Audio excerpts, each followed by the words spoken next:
So should we get started? I guess we're recording this and people 11:02. can Yeah, view it, totally. so thanks again for joining, uh, the folks that are here and for people who view it later, I guess. Um, the idea of this one, I think, is to be a little more conversational. I do have a slide presentation. There's probably 8 or 10 slides that, will be shared.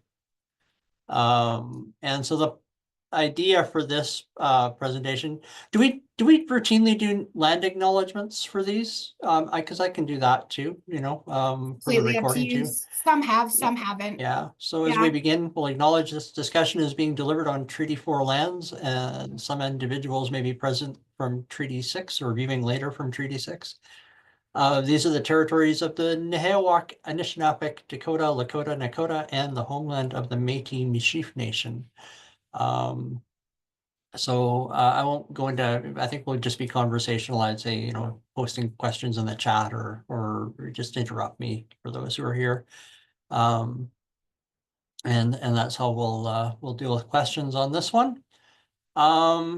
So I think we met a couple weeks ago. I think it was about a month ago, I guess. And so this presentation kind of builds on the one that was done in January.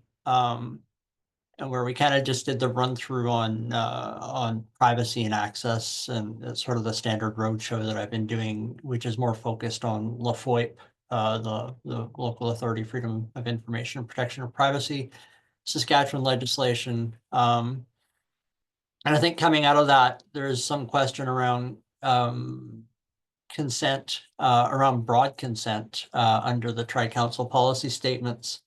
And I think to talk about that, we probably want to talk a little bit about consent generally under that statement. So I've built a little discussion around that.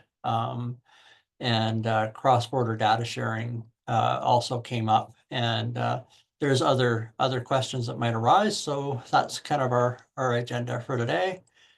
Just to recap the last meeting, like I say, we talked about LaFoIP, and other law that applies to privacy. The Tri-Council policy statement is not technically a law, although I think to researchers it probably acts somewhat like a law. So I've added that in red on the slide there. And also, obviously, research ethics boards are guided by the Tri-Council policy statement. Um, so we'll focus a bit on that last piece there at the bottom of the screen today. Just again, further recap, the general principles of a FOIP are being a publicly funded institution. The university is subject to LaFoIP, and the basic principle of LaFoIP is that what we do is public. And then there's obviously carve-outs and exceptions around privacy and confidentiality, or certain business concerns and other types of confidentiality concerns that might arise under LaFoIP. So if the public asks for what we're doing, they have a right to see it, unless we can demonstrate that they don't. And we talked a bit about that in the last session.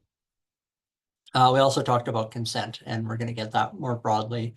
The legal principle is consent, must be, you can't do anything with somebody's personal information without obtaining their consent, ideally obtained in writing.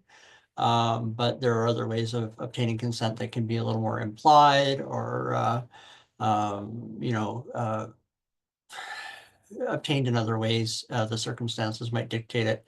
There's a number of exceptions to consent in LaFoIP, probably about, I want to say about 30 of them. I don't have them all committed to memory, but it's quite a long list, but very specific list. So what we'll find in the Tri-Council policy statement, you can see I'm just flying through the slides right now. I'm on slide 6 of 12. So speeding through, and this is where we'll hopefully get into more of a discussion now. The Tri-Council policy statement, and I've read it. I haven't really done a lot of specific application from a sort of a legal and an interpretation perspective. I think that probably lands more on research ethics boards than it necessarily does on my desk. But from my reading of it, the requirements are really similar as they are in LaFoip. But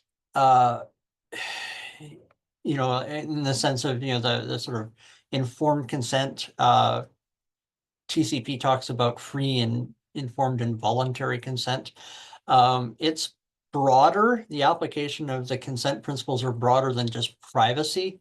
They of course apply to the application for all research that's done. So, you know, my role as a privacy and access guy, you know, it's the consent that TCP is talking about is of course not just privacy. It's an important part and an important factor of the consent that has to be given around handling people's personal information, but also obviously about what, you know, what we do when we use, you know, when we engage human subjects for research purposes and the conduct of that research. So it's a broader scope than just the privacy. That being said, I would say, based on my reading, the rules in the Tri-Council policy statement are stricter than LaFoip. And when we talk around voluntariness, it talks about without coercion. Under LaFoip, my view is sometimes coercion is acceptable. So in some ways, you know, for doing research, you're actually facing a higher standard if, you know, to get funding from the three agencies, that sort of thing. You know, and an example I say where coercion under LaFoip might be acceptable, you know, we as employees of an organization have to follow policies or we won't be employed. I mean, it's a pretty serious consequence to us if, you know, if we don't really agree with a policy or a direction of an organization, you still have to sort of execute it. And in that sense, you know, if I breach policy, I could conceivably lose my job. You know, so there's some coercion there that happens under LaFoip that, you know, probably wouldn't be acceptable to say, you know, if I want to participate as a subject in a research project, my participation can't really be coerced, you know, and you know, there's other rules around you know, incentives that are offered. I put a bullet on the slide there that says they're not prohibited, but there's, you know, can cross the line. I'm not sure when or how often that comes up, you know, but offering people cash or rewards or maybe false promises. I'm not sure, you know, about what the research can potentially do for them. I think often in medical research, which I don't know that we do a lot of that at the UofR here, but um, you know, participate in this clinical trial and you'll be cured, you know, promise you can't make. Other incentives for cash, something that might really influence somebody to, you know, be a life-changing decision to participate or not participate from a financial perspective or something like that would cross a line. Again, I haven't dealt with this a lot in practical terms, but you know, it's something to be aware of. Not impacting any pre-existing right, you know, don't, you know, if you want to participate in this trial, you're not allowed to continue current medical or maybe, I guess maybe there's like in clinical psychology might run, you know, research that you know, you can't continue with your course of treatment if you want to participate in this trial. Or in this research. And as always, the Research Ethics Board, you know, kind of, you know, the statement in my view is written, the Tri-Council policy statement is written as much to guide the REBs as they are to guide the researchers. And these are the things that all parties should be aware of. For informed consent, again, a lot more detail in the Tri-Council policy statement than you get in legislation. There's a whole laundry list of criteria in the Tri-Council policy statement. I won't read them all out. But I think one of the keys is participants have to be given adequate time to review and given the opportunity to ask questions and understand, you know, what they're being asked to participate in when they participate in research. And often that's sort of an ongoing right as well as the research continues. So there is a short chapter in Tri-Council on privacy itself and confidentiality. And the key concepts: privacy refers to an individual's right to be free from intrusion or interference by others. An important aspect of privacy is the right to control information about oneself. I'm kind of plucking from the statement, some of the privacy pieces of it. The concept of consent is related to the right to privacy. As far as confidentiality is concerned, researchers have obligation to protect participant information from unauthorized access, use, disclosure, modification, very similar to LaFoy principles and most privacy law principles. Fulfilling the ethical duty of confidentiality is essential to the trust relationship between the researcher and the participant and to the integrity of the research project. Security refers to the measures used to protect information. So kind of closely linked to the confidentiality piece. It includes physical, administrative, technical safeguards. An individual or organization fulfills its duties in part by adopting appropriate security measures, physical safeguards like keeping things locked in locked cabinets and location of computers, away from public areas. Administrative safeguards like the development and enforcement of rules and policies as to who has access. In LaFoy, we talk a lot about, the need to know principles and data minimization principles. So only sharing as much information as possible to achieve the purpose, and only with those who have a legitimate need to know. Technical safeguards also are involved, like passwords and multi-factor authentication, firewalls, antivirus and encryption software to protect data from unauthorized access. So that's a key factor. The final few points on the slide around identifiability, I could probably go on for a while about what's engaged here. Often we try to separate the personal information from the individual to de-identify it.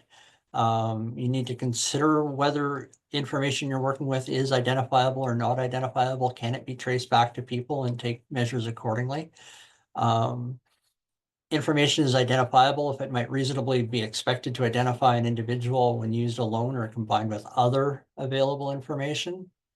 It's not identifiable if it doesn't identify an individual, and for all practical purposes, when used alone or combined with other available information. There's a bit about directly identifying information that we need to be cognizant of. That includes specific things that will identify a specific individual, like a social insurance number, a health number, maybe a student ID number, or an employee ID number, versus indirectly identifying information, which can reasonably be expected to identify an individual through a combination of these indirect identifiers, like date of birth, place of residence, or a unique personal characteristic. Or I don't know if it even has to be a unique personal characteristic. I think of, people married in Ituna, Saskatchewan in July, right? That's a pretty narrow group, as opposed to people married in Canada in July.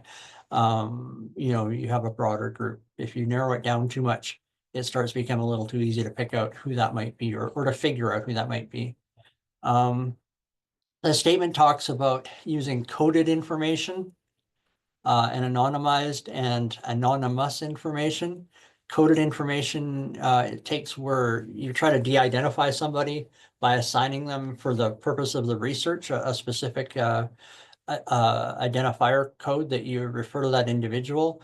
We have to be conscious of the ability to link back to the other identifying information that might be a link to that individual, because you may need to track records back to that. So the security around that information is very important as well. Anonymized information is information that's been stripped of direct identifiers without a code being kept to allow future relinkage, which is what I just sort of talked about. And of course, anonymous information is information that we never had those identifiers to begin with, and the risk of re-identification is low or very low. So that, for all that, builds into what we build as a discussion on broad consent. And I think this becomes an issue with research that's already been completed, but there's,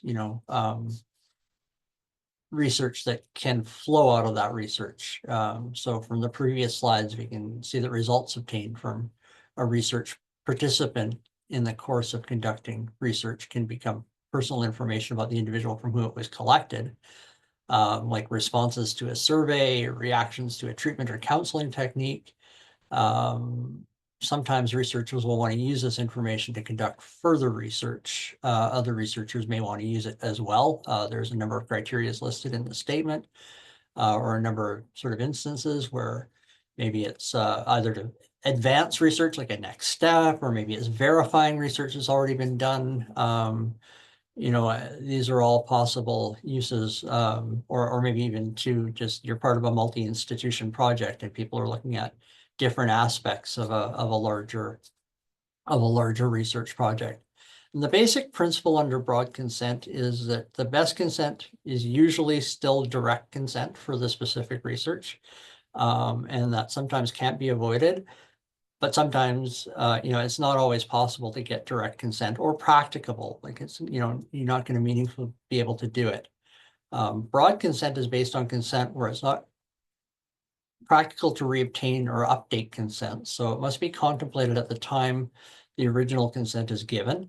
My view, and this is my interpretation, you might not agree with this, or people participating or watching later might think I'm wrong on this, so I would welcome that comment either now or later.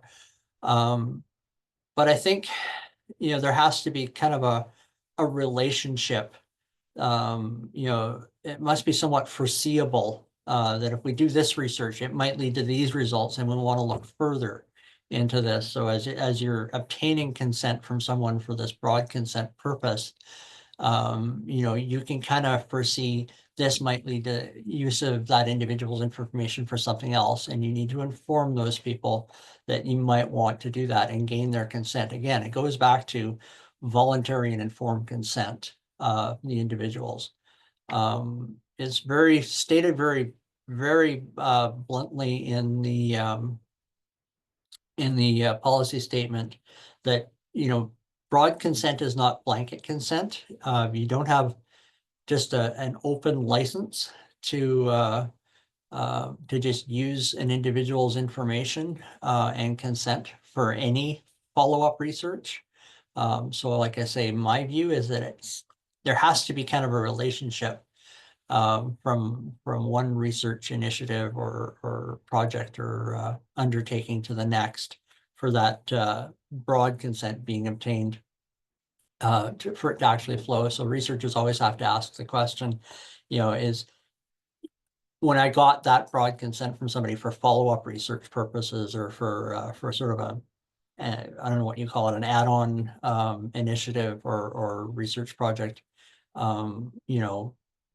with the consent that I obtained at the time reasonably inform people of what I might be using this information for now. So that's kind of my slide on broad consent. Maybe I'll stop there.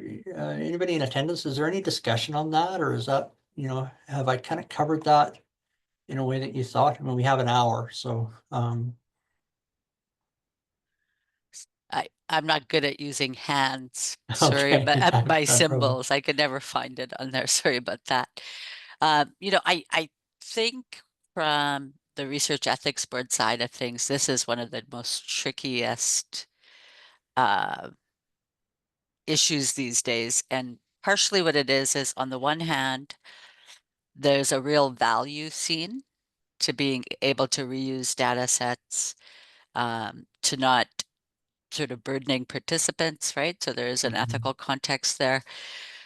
Uh, and to sort of have consent in a way where uses, because potentially you could use a data set for various other kinds of research that participants wouldn't necessarily object to.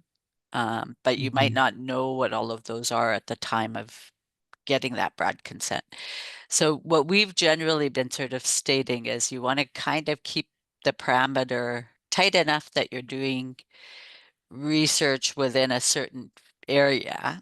And, there's been lots of cases historically where data has been collected for very particular uses and then used for things where, particularly in community research, where communities would be stigmatized by the kind of research being done. Mhm.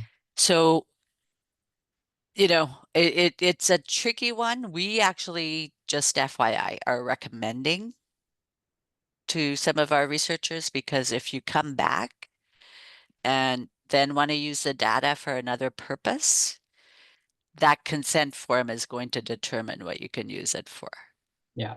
Right. So we are sort of suggesting to our people, especially people who have strong trajectories that their research follows, um, that it would be better to kind of get that consent for those kinds of projects within the consent form initially, or to have something that says, can we contact you for further research? Because then you could do a secondary use of data. Yeah. Yeah, and I think, the statement does kind of talk about those things, the policy statement. Like I say, my interpretation That's, is that, if you're gonna get that consent at the outset, if I'm a participant looking at, a consent form and, what you're asking for doesn't seem to flow from what, this project is, I'm gonna raise some questions, and I think that's probably gonna raise questions in that research participant's mind. This yeah. has nothing to do with what you're doing now, so why do you need my consent for that now? There's actually a fair bit of information in the policy statement around um, you know, responsibility, or maybe it's just a best practice more than a responsibility that, you know, what you might want consent for is reminding participants to keep their contact information up to date. Because sometimes this takes years, right? People move, people, they Yeah. change their names, they do various things, and they're hard to get a hold of if you do need to follow up with them on some sort of consent. So I think the statement is kind of narrows what's really permitted in terms of broad consent.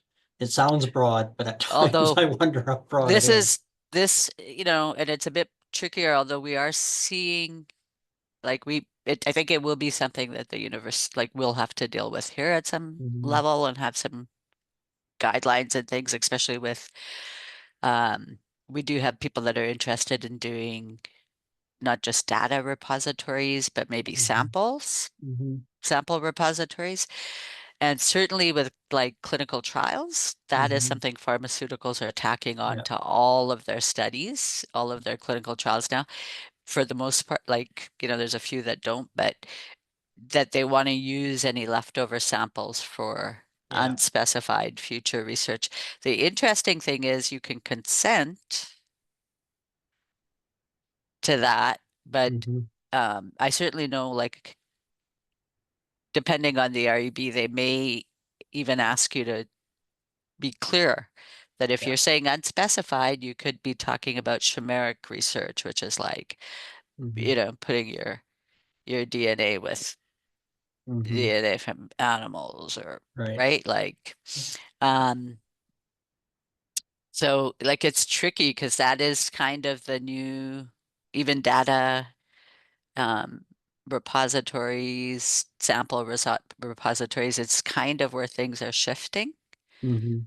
And there's good reason for that, because it's like, can we use this data to make further research that Mhm. hopefully would benefit people, right? Those, Absolutely, right. But that's again the middle initial of REB is ethics. And so, like you say, chimeric research or things like that might really offend the ethics of some of the participants. Is this really what they would have wanted, agreed to participate in?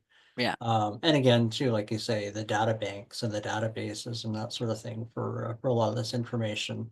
Again, why there's a lot of rules, and I glossed over sort of all the rules. I didn't read them through. Yeah, I trust that And there's a people lot watching of them. this can read the statement if they want. Like, it's a public document.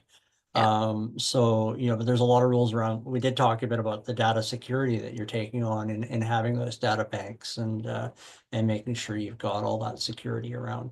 that information too, because a data leak on some of this too would be harmful as well. Yeah.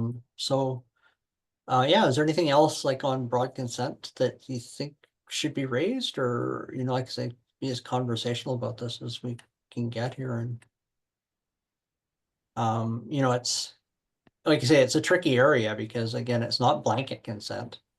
Yeah. But on the other hand, like I say, sometimes it's narrow, maybe sometimes it's wider than I think it is. Like, what naturally flows from one research initiative to another. The researchers are going to probably be better positioned to answer that question than I am. So, Hi, Dave.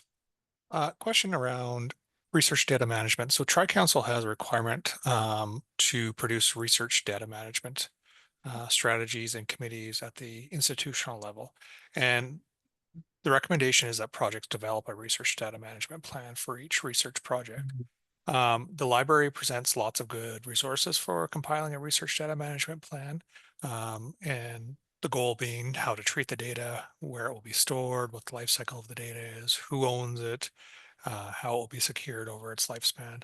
Um, is there a role for the research data management plans to include a privacy plan, do you think, or is that an appropriate vehicle to help researchers document their privacy plan? well, I think privacy again is a subset of some of this other consent under the Tri-Council policy statements. So I think there is a role for consideration of privacy, and certainly around, again, like I said, there's a lot of parallels between privacy legislation, which applies to the university broadly in all of its functions, versus some of these roles around research and research data management. And there's a lot of crossover there. So I would say, yes, there's a role to consider privacy in the research data management plans where, and I think somebody, it was just put up in the chat about talking about risk of re-identification and that sort of thing. Um, some of this is very sensitive information, and a privacy breach is a privacy breach is a privacy breach kind of thing. Um, so I would say yes, the short answer is yeah, I think that has to be a consideration of a research data management plan where things that fit a definition of what would be personal information are being stored. And like say, even if they're delinked using coded data, and you've given somebody a separate identifier, obviously there's at times a need to relink that code to the participant. So you're handling sensitive information. Thanks, Dave. Can I go Um, back to yeah, something in relation to what you just said, Dave? Because I yeah. think it's so important, and I think, especially in terms of what Ryan's doing, but us too, that there is a host of literature now, Mhm. especially with just the way people's information is shared on so many different, like, I'm not in social media, but I think even if you're just using a phone, right? Um, Emailing, like have any kind of social presence, like it's and considerations like Ogo, in I'm just going to Saskatchewan. interrupt you for a second. Dave, your email screen is sharing. Yeah, okay. I'm gonna Unshare that. ensure Sorry, that. Ogo. I'll share my cat for a minute till I bring the presentation back up. Sorry. That's okay. Ashley. Oh, cute. Um, yeah, but so it's it's something to be really mindful about, especially in relation to privacy, because when we even call something de-identified, like at what level is data going to be re-identifiable, right? Because there's some Mhm. literature saying like it's actually quite. Yeah. But I did want to also ask about something, and um in relation to data management plans and that requirement and Tri-Council, but even just generally, like relating even to what I was sort of suggesting about people wanting to create repositories. What would be really ideal, I think, is for us to have some sort of data governance, like templates that people can Mhm. use. So like a kind of a wish list as of something we can provide as a resource. And that would have to have like really like it would have to have all of the privacy regulations built into it, like just so that we're not like we're mindful of Absolutely. that in the creation of it. Absolutely. You know, there are data management, data governance, there's a data governance council, or a committee, on campus that I think that could be raised with. Yeah. As well as a couple of other research data management, groups as well. So I think there are places that that can be brought forward to, and I think that, would be worthwhile. Again, to have, especially a place for researchers and other individuals to be able to find sort of what are the rules, like what do I have to follow, what is the best practice, and And research ethics is one of consistency. those things. Privacy is part of research ethics. I think it's very Yeah. much part of that, and consistency. Oh. Okay. So I don't know if there's, like I say, conversationally, I think there's a lot of ways that we could talk about consent and the broad consent. And again, consent to have your information stored in a data bank like that, what does that mean? And people have to be given meaningful information, and the opportunity to ask questions about that. Again, that's part of that free and informed and voluntary consent that we talked about. So, and that can be part of, every data point in a data bank, can you trace it back to that consent, in some reasonable way? It can be tricky and it can be time consuming, I would think. Yeah, in Um, relation to that, can I bump back because I just wanted to make sure we're not um with consent just after the pandemic, like and during the mhm, whole pandemic, and it's I think common practice now uh mhm, to document oral consent. mhm. Um, but even to make sure like that would be something great just to make sure it's in keeping with like Yeah, privacy, it can be followed back, yeah. right? And certainly under the law, again, as opposed to the tri-council policies, which I think is actually, like I say, a little stricter. Because it kind of has to be, right? I mean, the law is the sort of bar that you have to cross, and all these three councils, I used to have by memory the SSHRC and the Canada Health Information Network, and the what is it, the Science Engineering Research Council. I think I have them all. They're all subject to privacy laws that are very similar to LaFoy, right?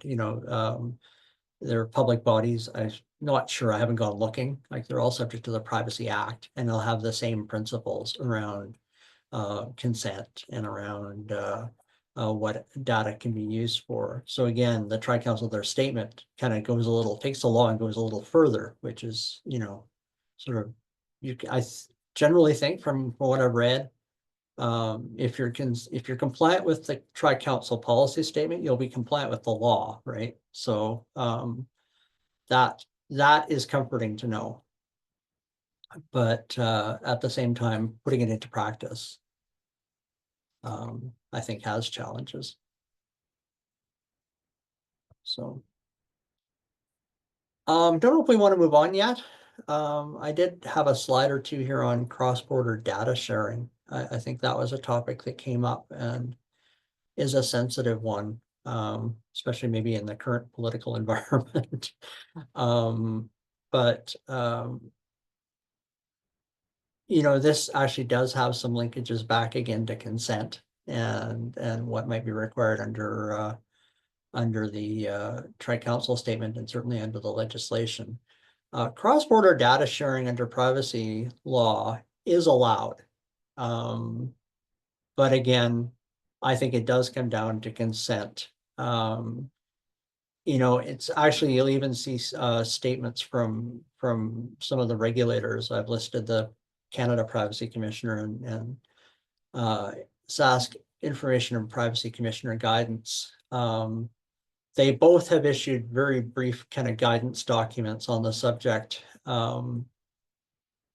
that do talk about consent not being directly required, but then it kind of skirts around to, it's practically required. The Privacy Commissioner of Canada has said that an organization is responsible for personal information that's possession or custody, including information that has been transferred to a third party for processing. The organization shall use contractual or other means to provide a comparable level of protection while the information is being processed by a third party. Specifically, it doesn't prohibit third parties outside of Canada from receiving information for processing it, and that includes personal information. So again, you want that comparable level of security, and there's a responsibility when we collect the informed consent. And again, research projects might be, multi-institutional. I know I've worked on some agreements in my time here with, where the university is just one of dozens of institutions across North America and Europe that are, may or may not be dealing with personal information, but there's certainly, cross-jurisdictional projects going on. And UofR has, a part of it or is interested in a certain aspect of that research. And in those cases, somebody's personal information might flow across borders to other researchers. Again, that's something that has to be considered when you're obtaining that consent. The SAS Privacy Commissioner has been a little, it discourages public bodies like the university from using out-of-country data processors. I'm not sure that that's practical. Again, that's guidance from the commissioner. It's not the law itself. So, I think there probably would be situations where, it's not avoidable or the value of the research is such that, it would be to the benefit of the research and ultimately to, broader benefit that if this information can be shared, it should be. That being said, again, they're consistent with the Privacy Commissioner of Canada about ensuring through contracts and through other means that the security around the data, and again, things like data minimization that we talked about briefly a few minutes ago, and need to know and access to that data is limited, and there are appropriate security measures around that for ensuring that. So, that's kind of where the law takes us. I didn't see anything in the Tri-Council policy statements around cross-border data flows. Maybe I missed it, but the law would certainly say it's permitted, but under certain strict circumstances, and there's definitely a procedure you have to follow. The law doesn't talk to consent, but like I say, I think practically speaking, if you're looking from a research ethics perspective, yes, we're going to share this data with an institution outside of Canada, I think would be part of that ethical consideration that you'd want to advise participants about. And, maybe 99.9% of them don't care. All it takes is one of them to care and to raise an issue. And, you've got a different issue on your hands. So, again, the biggest concern about cross data is Ryan raising his hand? Yeah, I was just gonna a few comments, Dave. So, British Columbia had FOIPA in place, and in 2021, they revised it. Previous to 2021, they said that no public body could store data outside of Canada, and in 2021, they revised that, saying that public bodies could store data outside of Canada. So I think there's been a movement in at least provincial legislation, not that Saskatchewan ever forbade it, but there's been a movement in provincial legislation to permit it. And I think the only citation I've ever really seen as a realistic risk would be the Patriot Act.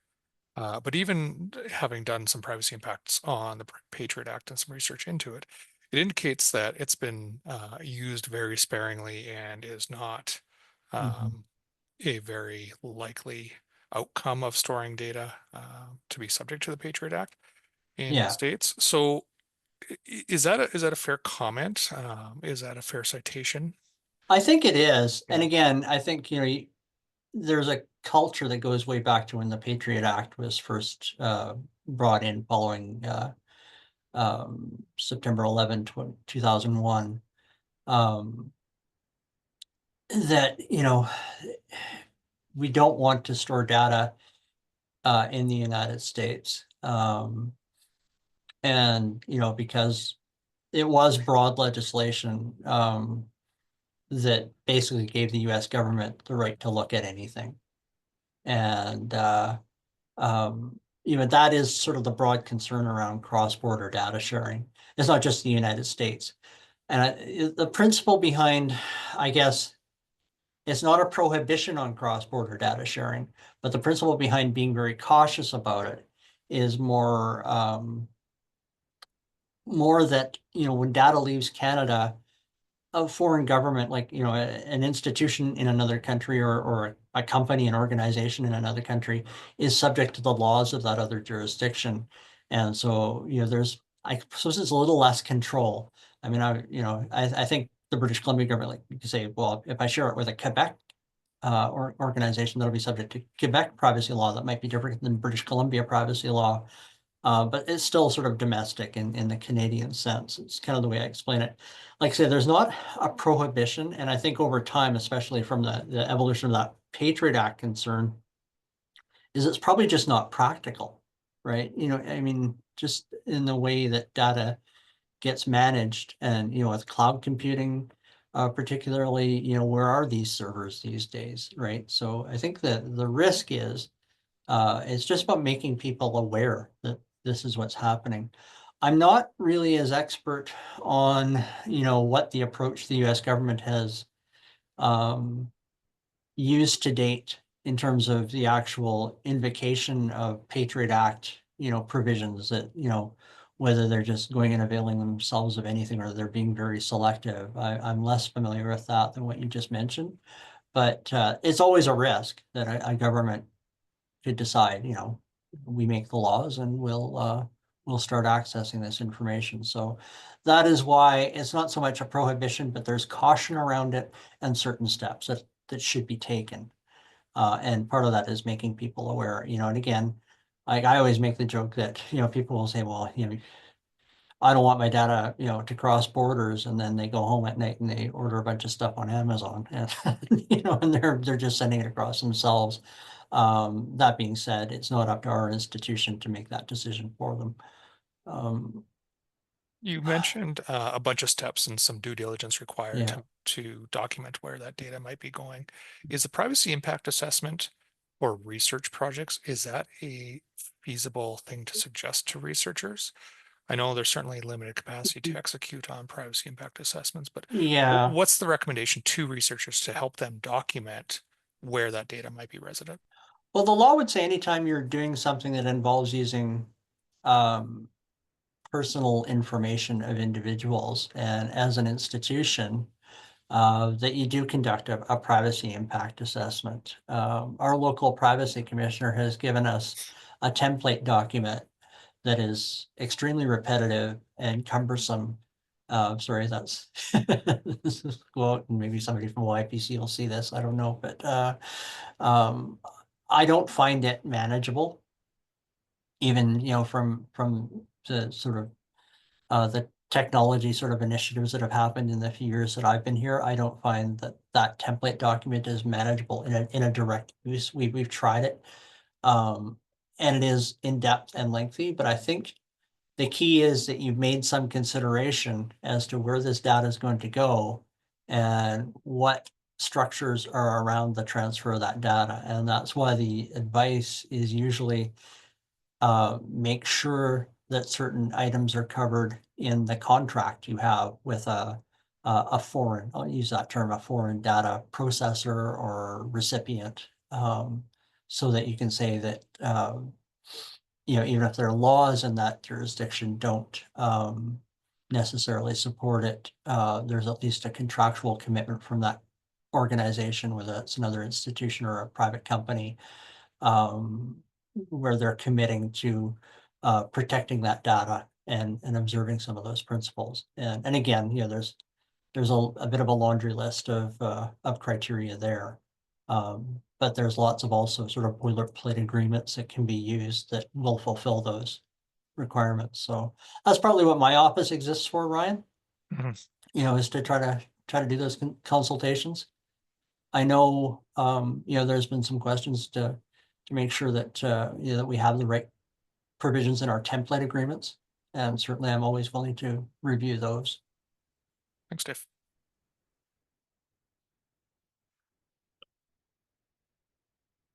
So I think that was really all I had. So unless there's other discussion, and certainly would welcome any other discussion or questions or comments or anything you'd like to talk more about in the future.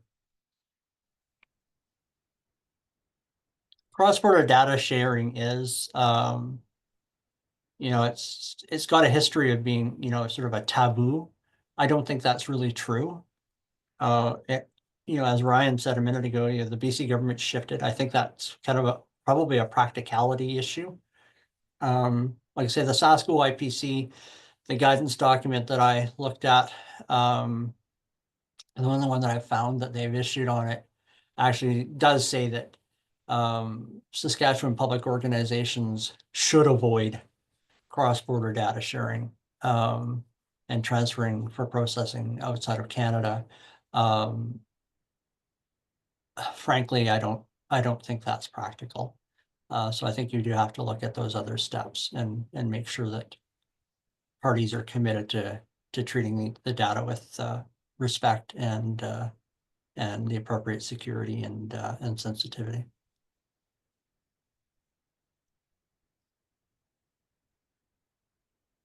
So like I said, that sort of wraps up my comments. Is there anything else that did that spark any conversation or, you know, if you don't have questions right now, I put my address, our address, Patty. I always forget to acknowledge that Patty is present in these calls. Sorry, Patty. But you know, we're here to try to answer questions and help you work through issues. They're not always simple. Dave, I Mhm. noticed we got a couple of the contracts people here too that would be Okay. doing some of the data sharing and IP considerations and stuff. So I thought a good conversation there because it's not, you know, like when the REB kind of says, hey, maybe you should have a data sharing agreement. What we're noticing is our researchers are not doing it so much when they're within Canada. Mhm. But Yeah, it this should is be an done anytime. interest, Yeah. yeah, because like the provincial laws are not going to all be in step, even though they're quite Mhm. similar, right? They're quite similar. They're usually predicated on the same principles, but there can be some subtle differences. And yes, even, you know, you know, theoretically the university is public sector. Our university is. Even sharing data with a private sector company, you know, they'll be subject to different private sector legislation. They won't be subject to, you know, we talked in the last session about some of the access requirements and access rules around our information. It's a public entity. Our information is public, right? They have to be aware of that stuff too, and that's part of data sharing as well. Not just the existence of agreements, but sometimes, you know, deeper information about those companies. So it's not just privacy, but it's those other issues. So absolutely a data sharing agreement, just to make sure that, you know, specific requirements are met.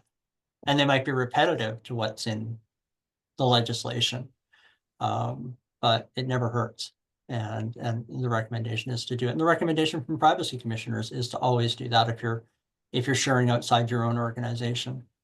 I, as a research participant, agreed to share my information with, you know, such and such researcher at the University of Regina, or a team of researchers at the University of Regina, and then whatever else you've told me you're going to do with that. So, you know, you might share it with a private company, you might share it with another university, you might share it with Yeah. a government department or agency, you know, and as a participant, I have a right to know that.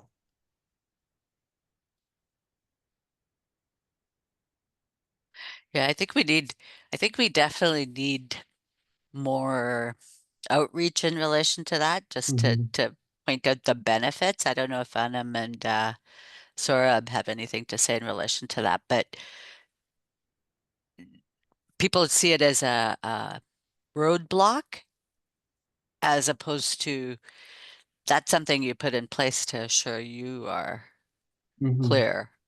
Yeah. You know what I mean? And it protects you, Yeah. yeah. And probably 9 times out of 10 or 99 times out of 100, you don't need that protection. Like it's not going to come up and it's great, right? But it just takes that one time, right? And then it's a big problem. Yeah, and I don't think people understand, especially with research use, Mhm. that principal investigator, right, is Mhm. going to be the responsible party. Yeah. It does not matter that Yeah. what happened over there, Yeah. right? Absolutely. It's sort of the CEO of the project, I guess. I come from the private sector, right? Ultimately, the buck stops here. Yeah. And there's an ultimate accountability, and again, it's part of that culture of compliance with the law and obviously the ethics rules around conducting research. Yeah, some interesting things because I feel like privacy is gonna, which just as a broader topic, I don't know if you want to get into it for a few minutes there, Dave, but I feel like privacy is gonna take on a whole new meaning in the next Mhm. little while here because like, I think, yeah, and I think especially around cross-border data transfers, right? Like who are we yeah, sharing our information with? And that's, want to get too much into politics, but you get a government in another jurisdiction that decides it wants to start looking at things, and there's very little to stop it from our perspective, right? So um, we need to be cautious of that. You can't prevent everything. I mean, there's risk in everything that we do. And there is reward for taking those risks, but always the risk should be commensurate, right? And understand what the outcomes of that risk and informing participants that there are these yeah. risks, so that, like I say, they have the informed voluntary consent, and that's really what it comes down to. Yeah, It's and so like we do, just FYI, if you mhm, are, transferring data out, like we make sure there's language in yeah, consent forms stating that our privacy regulations will not apply.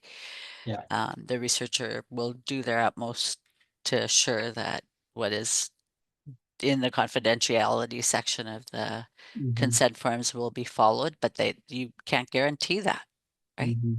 Exactly. Exactly. So that people are informed of the risk, right? Yeah. Yeah. Well, thank you. That I found that all very interesting. Well, You thank can you. tell because I've just been populating the comments in the chat. Sorry about That's that, great. guys. No, don't be sorry. No, so thank you so much, everybody, for attending today. I don't know if there's any other questions or comments. I haven't gone through the chat yet, so I'm It's just all me, it looks like. You can Okay. ignore those. So, no, I really appreciate people coming today and showing up, and hopefully this is worth viewing for those who view it later. And like I say, I'll reiterate that there's my contact information on screen, and you just have to type mine or Patty's name into the search a person on the UofR's website, and you'll catch us there too. So, but the privacy.access@uregina.ca is our our location. So there's my pitch for that, and as well, we will be, we do have a web page under the presidents and executive offices that theoretically is up for renewal, because I think we're still in the 1997 version of it, but it's going to be renewed any day now and brought into the 21st century. But in the meantime, please reach out if you have questions. And if not, good luck, and have a great weekend, everyone. Thanks so much. Thanks, guys. Do you want to just flip me a copy of the presentation and then I can get it uploaded in next week? Absolutely. Perfect. Thanks. Thanks. Have a great weekend. Thank Bye, you. everyone. Thank you both.